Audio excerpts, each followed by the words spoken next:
Autre réserve naturelle à découvrir aujourd'hui, après la Camargue et la presqu'île de Crozon hier, ce sont les Landes de Gascogne et leur parc naturel qui se découvrent au fil de l'eau. On embarque sur un canoë avec Sander Randézadré et Anne Barrier. Une voûte de feuillage, végétation luxuriante. Au cœur des Landes, coule une rivière d'or. Comme si les aulnes et les chênes formaient une haie d'honneur à ce cours d'eau, qu'il fait bon descendre au rythme du courant.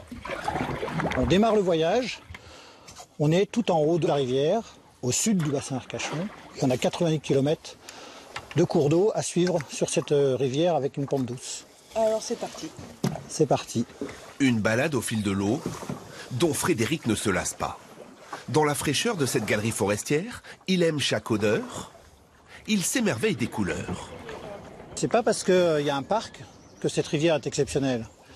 C'est l'inverse. C'est parce qu'il y a une rivière exceptionnelle qu'autour, en 1970, l'initiative de créer un parc a permis effectivement de la rendre plus connue, mais surtout de la préserver. Le canoë offre cette sensation de glisser sur ce long toboggan. On est bien là, il fait beau en plus. Nous rattrapons un groupe de jeunes.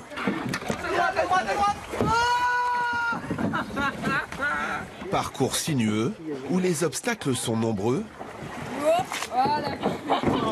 et pas forcément visibles. Malgré leur excitation et entre deux inévitables batailles d'eau, ils sont comme nous rattrapés par la magie du décor. On entend la nature, enfin voilà, pour couper c'est bien ici.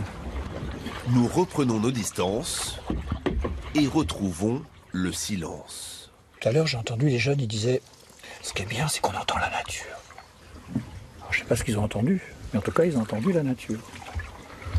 Quand on est tout seul comme ça, on a presque envie de parler à voix basse. Oui. C'est ce qu'on appelle le travail de la rivière, je disais tout à l'heure. Au bout d'une demi-heure, la rivière elle fait son travail. C'est-à-dire qu'en fait, elle nous accepte. Et comme on est accepté par la rivière, il y a une forme de respect. 30 à 40 cm de profondeur. La Leyre n'est navigable qu'au beau jour. Là, ici, même si je saute du bateau, j'ai de l'eau pas plus haut que la ceinture. Ce qui permet de venir avec les enfants d'ailleurs. En revanche, son niveau monte de plus de 4 mètres en hiver. Aussi haute que ça en hiver, au-dessus de l'arbre, dans l'arbre. Voilà, ces aspects-là, ça là. Voilà. Quelques coups de pagaie plus loin, nous poursuivons notre promenade avec Angèle. Là, on se trouve à la confluence des deux Leyres. Donc, on a à droite la grande Leyre qui est nettoyée, accessible au canoë, et le côté gauche qui est la petite Leyre qui est plutôt réservée aux pêcheurs, donc un peu plus encombrée. L'endroit semble idéal pour une petite pause. Angèle connaît chaque recoin de la Leyre et décide de nous en faire découvrir les contours. Cette plante s'appelle l'osmonde royal. C'est une plante qui existait déjà au temps des dinosaures, qui est très emblématique de la Leyre puisqu'elle a besoin d'eau acide. Une flore qui semble séduire ces demoiselles, des Caloptérix. La particularité des libellules, c'est que ça vit 3 ans dans l'eau pour que 3 mois dans l'air, juste histoire de se reproduire. Un peu plus loin, voici l'une des nombreuses sources de la Leyre.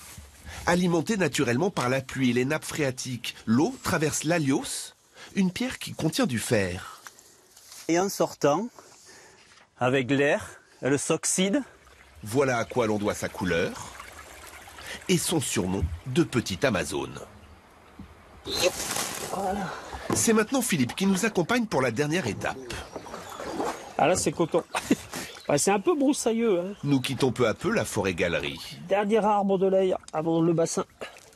Donc là, on a des influences très importantes de l'eau salée, du vent, des plantes qui sont vraiment obligées de survivre dans un milieu très compliqué. En à peine quelques centaines de mètres, le décor change totalement. Cette zone-là particulièrement, elle est tout le temps en évolution.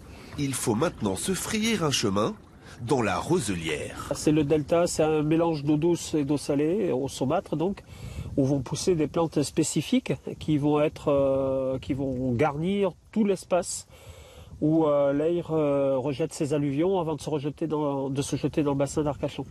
Nous avons troqué nos canoës pour des kayaks de mer. À peine 2 mètres de fond, à marée haute. En marée descendante, c'est pas un endroit où on s'y attarde, sinon on patauge un peu et puis Voilà, on fait rire les oiseaux qui sont à côté, quoi. L'horizon se dégage enfin. La Laire a laissé place à l'immensité du bassin d'Arcachon, paradis des oiseaux.